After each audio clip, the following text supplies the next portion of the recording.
बिस्मिल्लाहिर्रहमानिर्रहीम। अस्सलामु अलैकुम। मेरा नाम है अब्दुल हसीब और आज हम अपने तीसरे ट्यूटोरियल के साथ हाजिर हैं। आज का हमारा टॉपिक है एक्सेल वर्कशीट। तो आइए शुरू करते हैं। यह है एक्सेल आपके सामने और आज हम देखेंगे कि वर्कशीट क्या होती है। अच्छा, क्या है कि आपने देखा ही होगा, हम किसी भी सॉफ्टवेयर के अंदर काम करते हैं, फिर जो भी हमने डॉक्यूमेंट बनाया होता है उसको सेव करते हैं। तो वो जो फाइल होती है उसको हम ओपन करते हैं। तो एक्सेल के अंदर जब हम कोई भी काम करके उसको सेव करके ओपन करते हैं ना, तो वो एक्चुअल में जो फाइल होती है ना वो कहलाती है वर्कबुक। जैसे इस वक्त ये हमारी ओपन है, इसका नाम है बुक 1।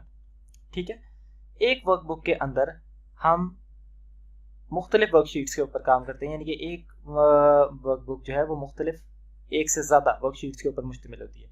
आगे चल के आपको पता चलेगा कि एक से ज़्यादा वर्कशीट्स के ऊपर काम करने का मकसद क्या है, उसकी सेंस आपको आगे चल के समझ आएगी। अब जैसे कि आप देख रहे हैं कि ये पूरी है वर्कबुक। इसके अंदर ये 3 शीट्स नज़र आ रही हैं, एक सेलेक्टेड है, ये दूसरी ये शीट 2, शीट 3। अब ये क्या है, ये तीनों वर्कशीट्स हैं।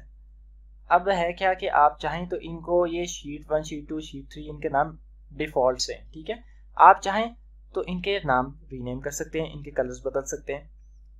एक हल्की सी एक्सप्लेनेशन मैं आपको दे देता हूँ कि एक से ज़्यादा वर्कशीट्स हम क्यों यूज़ करते हैं। मिसाल के तौर पे ये पहली वर्कशीट है, इसके ऊपर मैंने अब अपने कस्टमर्स का डाटा बनाया हुआ है। दूसरे के ऊपर जो मुझे प्रॉफिट्स हुए, रेवेन्यूज़ वगैरह जो मैंने जनरेट किए, उसका डाटा मैंने शीट पर बना लिया। और तीसरी शीट के ऊपर मैंने वही सारा डाटा जो दूसरी और पहली शीट में बनाया था उसको कंबाइन करके एक चार्ट की सूरत में मैंने यहाँ पर दिखाया कि किस कस्टमर से कितना रेवेन्यू जनरेट हुआ। पहली शीट के कस्टमर्स और दूसरी शीट की जो रेवेन्यूज़ का डाटा था उनको अटैच किया आपस में और उसके थ्रू तीसरे में एक चार्ट के साथ उसको डिस्प्ले किया। तो वो अब ये एक लंबा प्रोसेस है, वो मैं आगे चल के जब उन लेक्चर्स की बारी आएगी तो आपको समझाऊंगा। लेकिन उम्मीद है कि आपको कुछ ना कुछ समझ आई होगी कि वर्कशीट्स क्यों बनाई जाती हैं। वर्कशीट्स का बेसिकली मकसद ये होता है। अच्छा, अब अगर हम ये देखें, हम यहाँ अब आपका ख्याल होगा ये ABC और ये 1 2 3 क्या है। तो ये देखें, अगर मैं इस A पे क्लिक करूँ तो ये एक पूरा कॉलम सेलेक्ट हुआ है। इस एक्सेल के अंदर हम कॉलम और रॉस के अंदर काम करते हैं। एक जो वर्कशीट होती है ना वो कॉलम्स और रॉस पर मुश्तमिल होती है।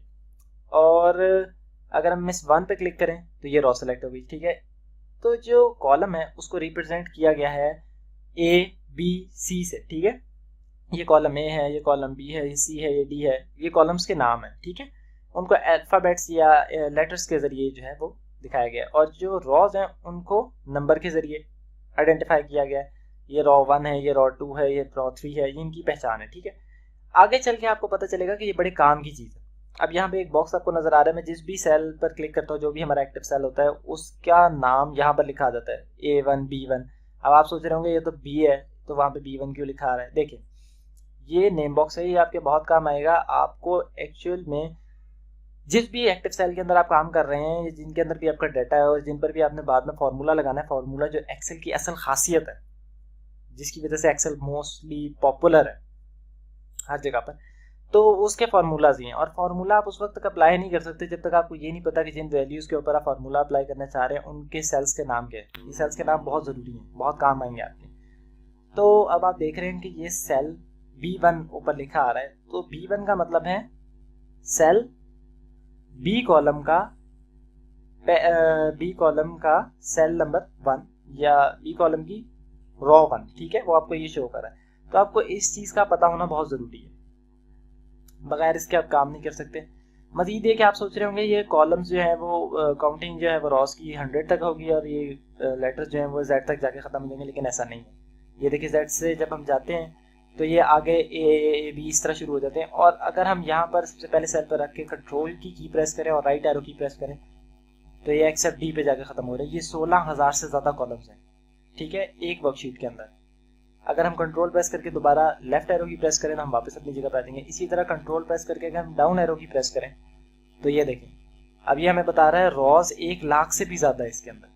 फिर हम दोबारा कंट्रोल प्रेस करके अप एरो की प्रेस करते हैं तो हम सबसे ऊपर अपनी जगह पर आ जाएंगे। तो उम्मीद है कि आपको समझ आ गई होगी वर्कशीट किसे कहते हैं, वर्कशीट्स जो हैं वो और वर्कबुक के अंदर फ़र्क है। ये आज का टॉपिक हमारा वर्कशीट के ऊपर ही था, तो वो मैंने आपको एक्सप्लेन कर दिया। उम्मीद है कि आपको समझ आई होगी। अगर आपको वीडियो अच्छी लगी है, इससे कुछ फ़ायदा हुआ है तो ज़रूर कमेंट्स के अंदर बताइए, हमें अप्रिशिएट कीजिए, वीडियो को लाइक कीजिए और चैनल को सब्सक्राइब करना बिल्कुल ना भूलें। नोटिफिकेशन बेल वाले घंटी वाले आइकॉन को लाजमी दबाइए वो बहुत ज़रूरी है। उससे होगा ये कि जब भी हम कोई नई वीडियो अपलोड करेंगे तो आपको फ़ौरन से इत्तला दे दी जाएगी, नोटिफिकेशन आ जाएगी कि हमने नई वीडियो अपलोड की है। इसके अलावा मैं फिर वही अपील करूँगा, अगर आपको इन वीडियो से फ़ायदा हो रहा है जिस तरह मैंने पिछली वीडियो में अपील की थी, तो हमें लाजमी बताएं, क्योंकि असल मकसद तो यही है कि आपको कुछ ना कुछ फ़ायदा हो इन वीडियोस का। अदरवाइज़ इनको बनाने का कोई फ़ायदा नहीं। तो अगर आपको फ़ायदा हो रहा है तो प्लीज़ कमेंट बॉक्स के अंदर अच्छा फीडबैक दीजिए, वीडियो को लाइक कीजिए, चैनल को सब्सक्राइब कीजिए। इससे हमें पता चलेगा, हमारी जो है वो हौसला अफजाई होगी इसका। और लाइक करने में वैसे भी जा क्या रहा है, अगर आपको फ़ायदा हुआ तो प्लीज़ इतना तो हक फिर हमारा बनता है कि आप हमें लाइक कीजिए। Thank you so much for watching, कि आपने इतना अपना प्रेशियस टाइम हमें दिया। Thank you so much.